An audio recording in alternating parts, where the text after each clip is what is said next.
A blessed Saturday to us. Since Thursday, the first reading is on the 13th chapter of the Acts of the Apostles. I have nothing against, or I am not a believer of Friday the 13th, but today is Saturday the 14th anyway? Oh, no, 17th na di ay takaron. But anyway, there is a very interesting note that is given in the chapter 13 of the Acts of the Apostles. The first one is, it is in this chapter that John Mark, or the evangelist Mark, left the group. Biya siya, mibalik siya sa Roma. O mibalik siya, iyang gibiyaan silang Pablo. Okay, that is an act of separation. Okay. Today's first reading speaks about the separation of the preaching from the Jewish people who did not actually believe in the preaching. And it is now formally said by Barnabas and Saul that they are going now to the Gentiles.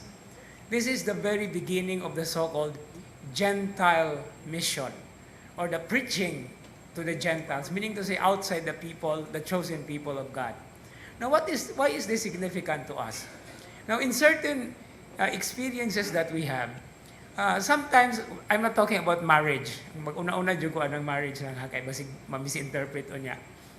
There are certain groups that we know, and I'm very particular about it because when I was in Rome, I know that the Filipino community started only as one. But then there are little disagreements on himong duha, himong tulo, hangtod karon abot bilang nakabuok.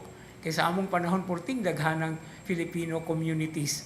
That's why the priests studying in Rome, di gyud mawad-an og trabaho sa Roma kay kada Domingo or Huwebes na imisahan ng mga Filipino communities.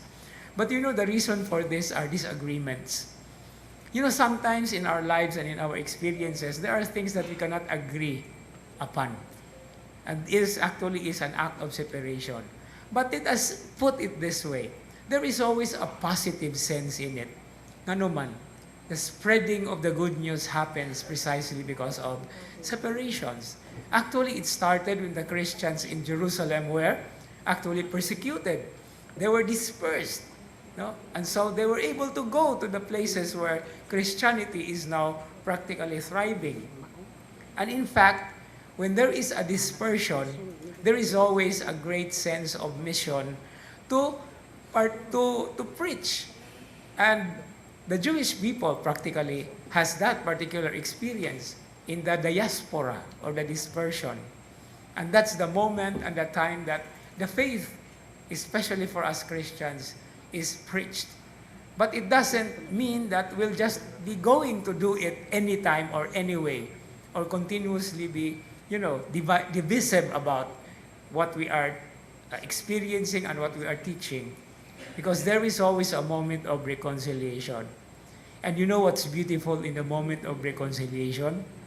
It is not that we have been lessened precisely because of these events or incidents, but we will just realize that when we are reconciled to each other, we know that we have been reaching far and wide to the ends of the earth. After all, that is the purpose, that is the mission, that is the missionary program of the good news. Starting to be preached in Jerusalem, in Judea, in Samaria, and to the ends of the world. Amen.